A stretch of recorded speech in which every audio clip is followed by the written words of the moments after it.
Hey guys, welcome back for more Surviving Mars. And a big thank you to Paradox for sponsoring this video, where we're going to take a look at the new DLC that dropped yesterday. Yes, we've got trains on Mars. I mean, does it get any better than that? Yeah, it does actually, because they're not just trains, they're monorails. And in this first episode, we're going to go into all the details about the trains, and I'm going to show you just how incredibly game-changing they are. They give you just a whole range of new options, and then as the series progresses, we're going to push this thing to the limit. We are going to build a massive rail network covering the entire map. So let's jump straight in. So we're starting a brand new game with a mission sponsor of the good old US of A. And there is a new commander profile that comes with this DLC called Transport Tycoon, which halves the cost of your train tracks, gives you 2 station prefabs to start off with, and also unlocks the bonus tech of large stations. And then we're going to have max meteors and max dust storms. Should be fun. And this is our colony site. Now, I've chosen this location for 2 reasons. One is the abundant resources, and secondly, because the map is completely flat.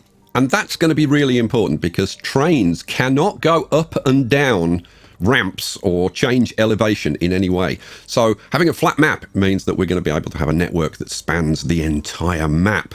Now, the reason I've chosen this map is because of this area up here. It illustrates how game-changing this is.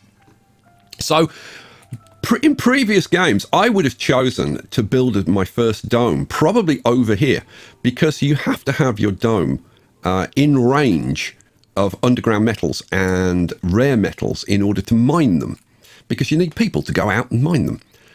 But not anymore. Oh no, you can put a dome, for example, over here and take advantage of this lovely research and have a train that takes your people to work over here. Oh yeah. And here we come in for our landing. So the initial job is going to be setting up a starter dome, and then we can start getting our trains set up to go over here. It's going to be awesome. But I've got to do some clearing. We've got plenty of metals around and get some concrete set up. Well, things are going great. Things are looking very, very good. We're on Sol 12. We have just gone through a dust storm, which delayed things a little bit. I couldn't bring people in. They've just arrived now, the passengers. Let's bring them in. Our first colonists. Everything is ready for them. We're up and running. We've got oxygen and water, and hopefully food will be produced very soon when they get here. And as soon as they arrive, we're going to start setting up this area over here. I've already created a metals extractor and a rare metals extractor, but we need to get people to go over there and work. I do love watching the rockets land, don't you? Here we go. And we can watch them bound across the Martian surface.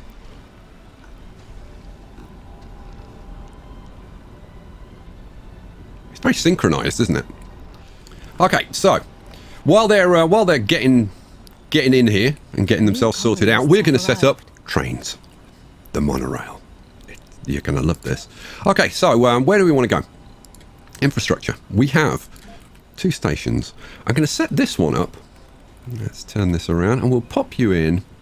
Now you'll see the radius, and as long as that radius is touching one of the touching the dome, you'll be fine. So I think we'll pop this in. Kind of sort of there would be nice. Cool. And then you can't lay any tracks until you've got both stations built. So this one is going to sit in here like this. Now we need to power this up over here. And I do have some Stirling generators, which I can use. He said, hopefully. Yes, I've got some Stirling generators. So I think we'll pop a couple of Stirling generators over here. 1, 2. Excellent. Let's get those built. That's done. That's done. That's done. Hooray. Right, everything's powered up. That's nice. If we come over here. Right, this is ready. Okay, so all we've got to do is just cable this up, which we'll do like that. There we go. Awesome. Okay, so we've got our stations. How do you track? How do you build track? Well, we go into infrastructure, track. Oh, there we go. New beginning, full of hope and determination they are. Let's try that again. So we'll grab some track, come over here. Now, you have to place it on this first pillar, and then you can just place it wherever you want. And if you want corners in, then you can just like click. So Sector scan. maybe there, and then head out in this direction a bit and come in kind of there-ish, and down to I think about there, and there we go. And you'll see when you connect it up to the other one, it turns white. Okay, cool. Now this shouldn't take long with a bit of luck. And look, they're already bringing out the concrete to build it. Awesome. We need 84 concrete. It's quite. That's a fair distance. So it does take a fair amount of concrete. Let's see how much concrete have we got. 57. Okay, well let's come back when they actually start constructing it. Anomaly found.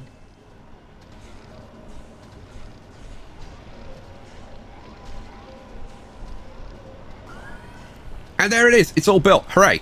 Now we can go over to one of the stations and ask it to construct trains, because you don't get trains automatically unless there is a setting when you're actually starting a game. You can choose simplified trains, and then the trains will be placed on automatically. You don't have to build them. So let's see, what do I want to do? I want we can have up to 4 trains on this track. I think, let's see, we need 30 metals, 5 electronics. I've got 44. Let's have a couple of trains being constructed. That's going to take a little while to get built. Sector scan. So we'll wait till the trains have been built, and then we'll come back, we'll put them on, and we'll ride. Okay, the second train is almost ready. Now let me just show you how this all works. So you can set your stations up with depot management to store and transfer only the things that you want. So for example, we're not going to be sending food, we're not going to be sending fuel along here. And then you can determine which direction things go in. So for example, concrete, we may say, okay, we want to send concrete along here over there. Or you can say, no, don't send any of that over there. Or you can say, yeah, make your own mind up and just balance it between the two. You can do that for each individual product. Now to add a train, we go up here, send out train. And you just point to the track that you want it to go on, and boom, there you go. And there's our train. Now trains, you can transport fluids as well as transporting solid goods. And research complete. You can just switch it up here. You just toggle between the two. It will also carry passengers and cargo. And my favourite is just riding along on board. Oh, look at that. And it's actually taking some polymers over. Lovely. Awesome. Now, what happens is, it'll switch over to this side. There we go. And then just run straight back. And it will just carry on doing that. So let's put our second train on. So let's go to here. Put the second train on, please. And then that train will just run up there. This one will come down here. It's just awesome. Now let's see. Do we have any passengers? No, we're just carrying a polymer over there. No passengers as yet. I would guess. Let's see. Where are we? We'll probably get some passengers when we get the next shift change. And here's our first passenger going into the station. Somebody else coming as well. Yes, look at you. You're late for work. Come on, get a move on. Oh, and a third person. Hooray! In actual fact, I don't really want that many people working over here. So I think we'll go over here. You know what? I think we'll limit it to 1 person in each for now. That'll do. That'll do fine. And there's the train. Was that the train with the passengers? I don't think that was the train with the passengers. Here it is. This is the train with the passengers. Yes, there are our passengers. Hooray! Let's jump on board.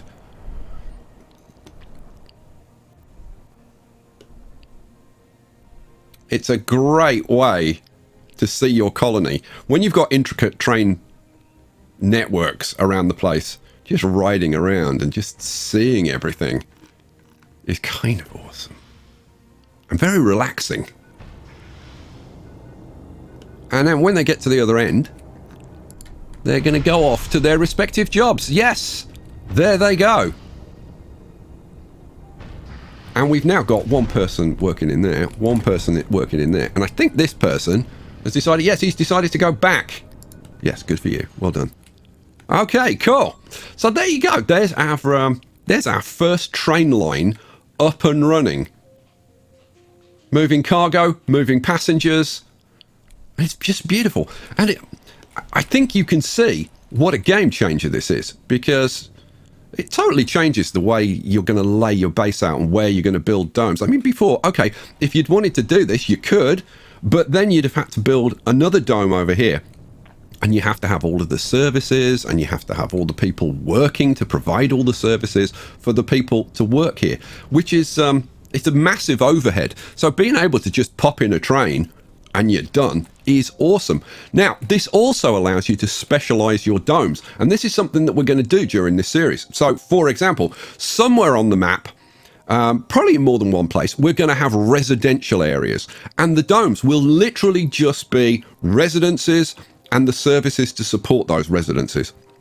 And then the factories will be in different places. So people will be, you know, sleeping overnight, eating, entertaining themselves, and then when they go to work, they'll hop on the train and they'll zip off to wherever the factories are.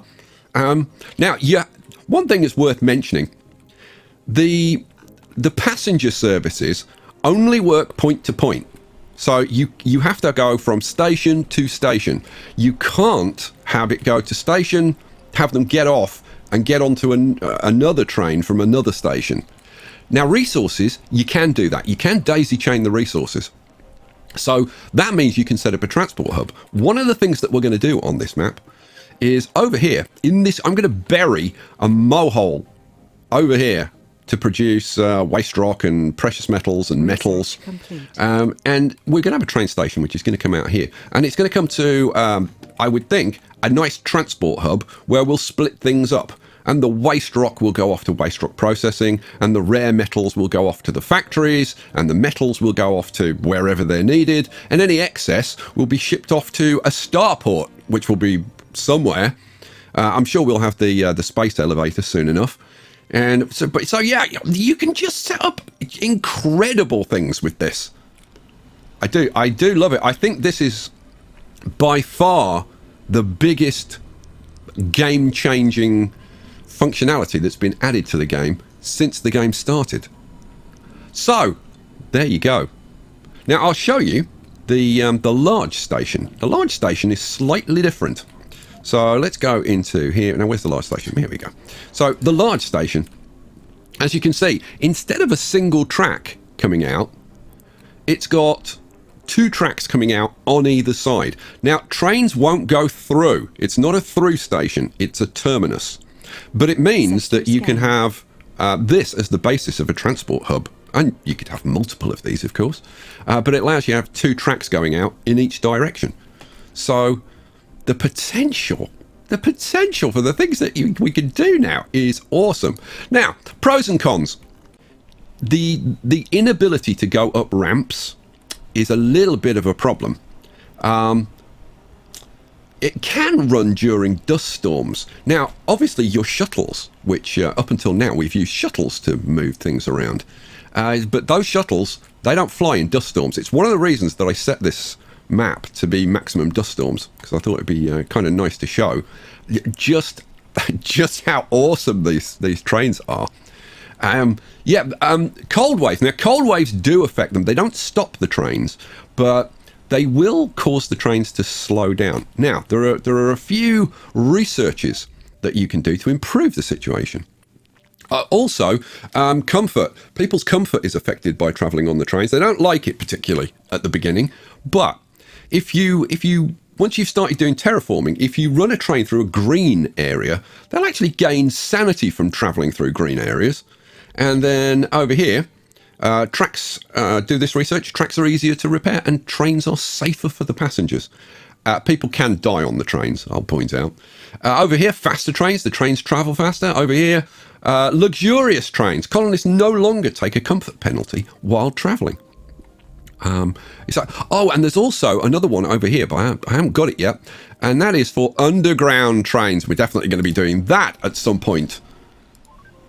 Now, I almost forgot to mention that if you click on the actual track itself, there's other settings for the track itself. So, whoa, we produced food for the first time. Hooray! There was much rejoicing. If we go over here, we can toggle the transport mode to either just be for passengers, or just be for resources, or to transport both. So that's transport everything, that's resources, and that's just colonists. We'll leave it to transport everything for now.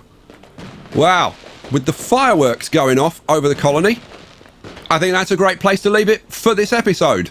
If you want to see more, you'll have to come back for the next one, guys. I hope you enjoyed this. If you want to check out the DLC, there is a link to the Steam page in the video description. I hope you enjoyed it. Leave me comments. Let me know what you thought, and I will catch you for the next one. Peace out.